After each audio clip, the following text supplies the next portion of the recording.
अच्छा जी, तो ये है स्मार्ट लोड का सेटिंग जो कि है 7 नंबर का। ये स्मार्ट लोड जो है ऑन ऑफ है, यहाँ से हम ऑन ऑफ कर सकते हैं। ये ऑन हो गया, ये हमारा स्मार्ट लोड ऑफ हो गया।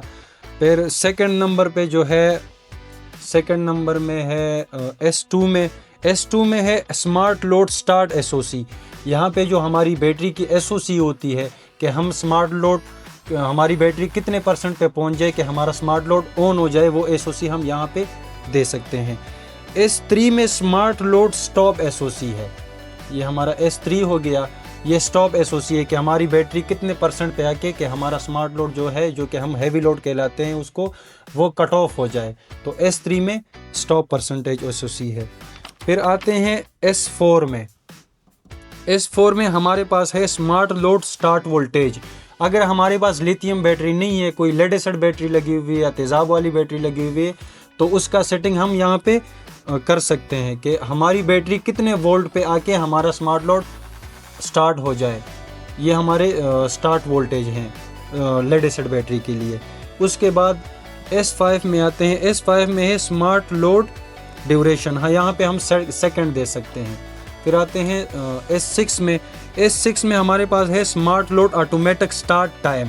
अच्छा, यहाँ पर हम टाइम भी दे सकते हैं, टाइम के हिसाब से अपने हेवी लोड को चला सकते हैं कि हमारा जो हेवी लोड है वो कितने टाइम से लेकर सुबह 9 बजे से लेकर या रात को 9 बजे से लेकर 11 बजे तक चले, 11 बजे से लेकर 12 बजे तक चले, वो यहाँ पर हम टाइम भी दे सकते हैं।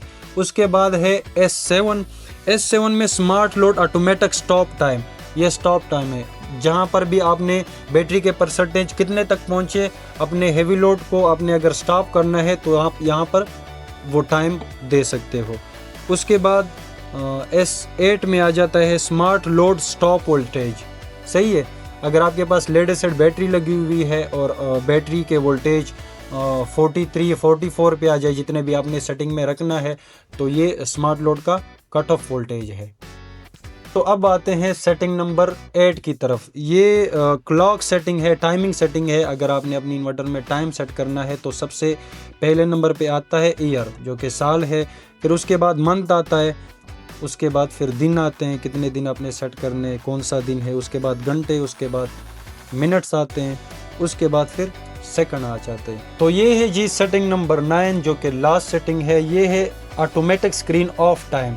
यहाँ पर आप टाइम देख सकते हो, कितने टाइम तक आपने अपने LCD को ऑन रखना है, मतलब LED हमारी कितने टाइम तक जलनी चाहिए। उसके बाद ये खुद ब खुद कट ऑफ हो जाए, तो ये टाइम हम यहाँ पर सेट कर सकते हैं।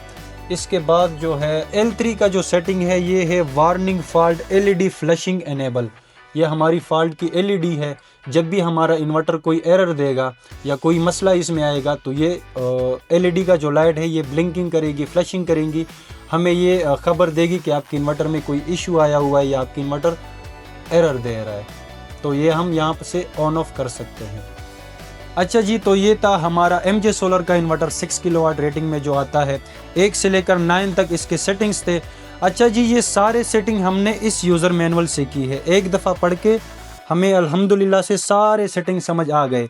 तो जितने भी हमारे इंस्टॉलर भाई है, वो भी इस यूज़र मैनुअल से देख के सारे सेटिंग कर सकते हैं। और अगर किसी को यूज़र मैनुअल देख के सेटिंग समझ ना आए, तो हमने इस इन्वर्टर के जितने भी सेटिंग्स है 1 से लेकर 9 तक, उन सब की हमने वीडियोस बनाए हुए हैं और हमने ऑलरेडी MJ सोलर सोल्यूशन के पेज पे अपलोड भी की है। तो जिस भाई को समझ यूज़र मैनुअल से ना आए, वो पेज पे जाके वीडियो देख सकता है और ये सारी सेटिंग आसानी से हल कर सकता है। तो जैसा कि आप सबको पता है कि रमज़ान का महीना चल रहा है, तो इसमें हमें चाहिए कि अपने रब को राज़ी करें, बहुत सारी इबादत कर लें, सदक़ात कर लें, खैरात कर लें, और जो हमसे कमज़ोर लोग हैं उसको हम दे के, चाहे वो हमारे हमसाया हो या कहीं पर भी हो, उसकी हम मदद करें कि जो चीज़ हम अफ्तारी में खाते हैं या सहरी में खाते हैं, कि वो लोग भी अफ्तारी या सहरी अच्छे तरीके से कर सके। तो इंशाअल्लाह अल्लाह मुझे भी तौफीक दे, आप सबको भी तौफीक दे। अल्लाह हाफ़िज़।